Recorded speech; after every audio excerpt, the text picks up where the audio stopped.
जय श्री कृष्णा। तो शुरू करें आज की कहानी। एक गांव के किसी रेलवे स्टेशन पे एक भिखारी बैठा था। वो आते जाते लोगों से भीख मांग के अपना गुजरान चलाता था। एक दिन उसने एक लंबे चौड़े आदमी को आते देखा। उसने सोचा, अरे ये तो बहुत पैसे वाला लगता है, इससे भीख मांगता हूँ तो मुझे भीख में कुछ ज्यादा मिलेगा। उसने उस आदमी से भीख मांगी। तब वो आदमी बोला कि अच्छा, मैं तुम्हें भीख दूंगा, लेकिन तुम मुझे उसके बदले में क्या दोगे? तब भिखारी बोला, अरे साहब, मैं तो एक भिखारी हूँ, मेरे पास आपको देने के लिए क्या होगा?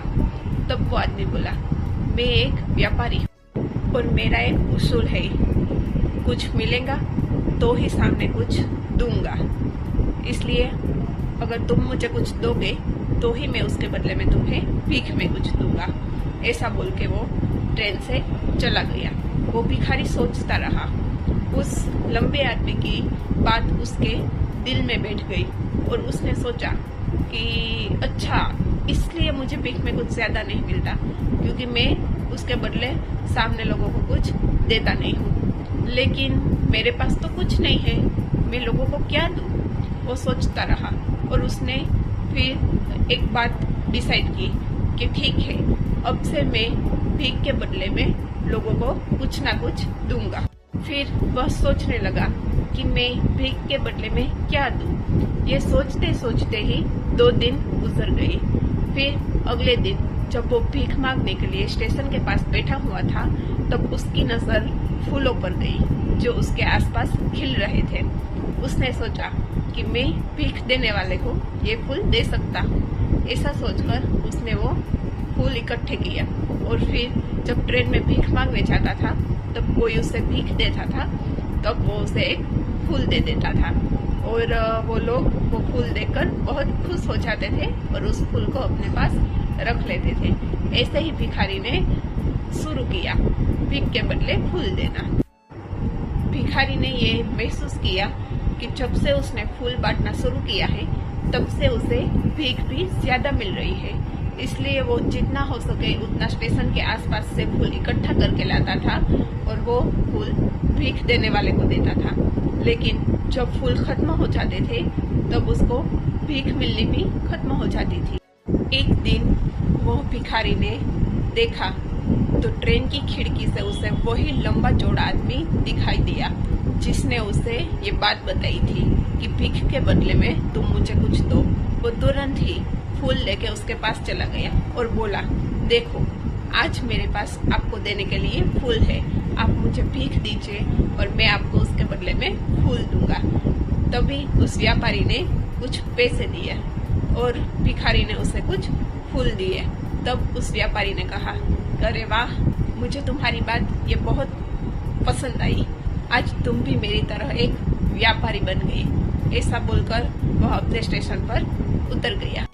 एक बार फिर से उस भिखारी के मन में उस व्यापारी की बात छू गई। वो सोचने लगा और सोचते सोचते उसकी आंखों में चमक आ गई और वो ट्रेन से नीचे उतरा और आसमान की ओर देखकर जोर जोर से चिल्ला के बोलने लगा, मैं भिखारी नहीं हूँ, अब मैं भी एक व्यापारी हूँ, मैं भी अमीर बन सकता हूँ। उसकी बातें सुनकर आसपास के लोगों को लगा, अरे ये भिखारी पागल हो गया लगता है। फिर वो भिखारी वहां से चला गया और फिर कभी उस स्टेशन पर दिखा नहीं। 6 महीने बाद उसी स्टेशन पर 2 आदमी मिले, एक जैसा ही सूट पहने हुए। उसमें से एक आदमी ने दूसरे आदमी से हाथ मिलाते हुए कहा, पहचाना मुझे? दूसरे व्यक्ति ने कहा, जी नहीं, मुझे तो कुछ याद नहीं आ रहा, हम शायद पहली बार ही मिल रहे हैं। तभी उस व्यक्ति ने कहा, नहीं, हम तीसरी बार मिल रहे हैं, याद करिए। फिर वो दूसरे व्यक्ति ने कहा कि नहीं, मुझे तो कुछ याद नहीं आ रहा। तभी उस व्यक्ति ने कहा कि हम पहली बार जब मिले थे तभी आपने मुझे एक सीख दी थी, दूसरी बार मिले थे तभी आपने मुझे एक सीख दी थी, मैं वही भिखारी हूँ। जब पहली बार मिले थे तब आपने मुझे भीख देने से मना कर दिया था, दूसरी बार मिले थे तब आपने मेरे से कुछ फूल खरीदे थे और आपने मुझे कहा था कि अब मैं भी एक व्यापारी हूँ। तभी वो दूसरा आदमी मुस्कुराया और बोला, हाँ मुझे याद है, लेकिन अभी तुम ये सूट बूट पहनकर कहाँ जा रहे हो? वो भिखारी बोला, जो अभी एक व्यापारी बन चुका था, कि मैं अब एक फूलों का व्यापारी बन चुका हूँ और मेरे काम के सिलसिले में दूसरे शहर जा रहा हूँ। आप जब मुझे पहली बार मिले तब आपने मुझे प्रकृति का नियम समझाया था, लेन देन का नियम, जो सच में काम करता है। हम जब किसी को कुछ देते हैं तभी हमें सामने कुछ मिलता है, लेकिन मैं अपने आप को भिखारी से ऊपर कभी समझ नहीं पा रहा था, खुद को भिखारी ही समझ रहा था। और फिर जब आप मुझे दूसरी बार मिले तब आपने मुझे बताया कि मैं अब एक व्यापारी बन चुका हूँ। तब मुझे समझ में आया कि मैं अब कोई भिखारी नहीं, व्यापारी हूँ। फिर मुझे समझ आया कि लोग मुझे इतनी ज्यादा भीख क्यों दे रहे थे, क्योंकि वो मुझे भीख नहीं दे रहे थे, फूलों की कीमत दे रहे थे, क्योंकि इतने सस्ते फूल उसे और कहीं दूसरी जगह नहीं मिल सकते थे। इसलिए फिर मैंने सोचा और आसपास से ज्यादा फूल इकट्ठा करके मैं उसे बेचने लगा, और ऐसे ही मेरा फूलों का धंधा मैंने शुरू कर दिया। स्टेशन आते ही दोनों व्यापारी साथ में नीचे उतरे।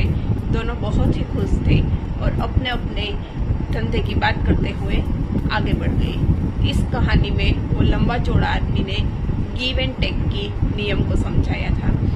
दुनिया में सभी व्यापारी इसी नियम का पालन करके आगे बढ़ते हैं।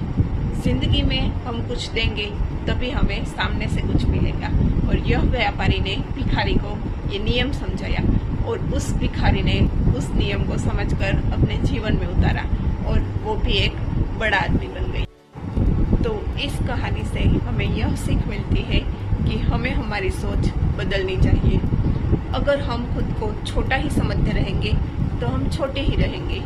हमें बड़ा बनने के लिए खुद को भी बड़ा समझना होगा।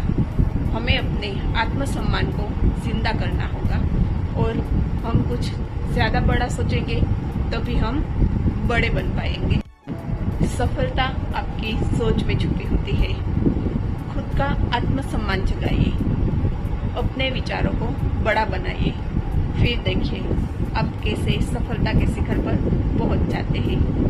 तो आज के लिए इतना ही, कल फिर मिलेंगे। तब तक के लिए बाय बाय, जय श्री कृष्णा।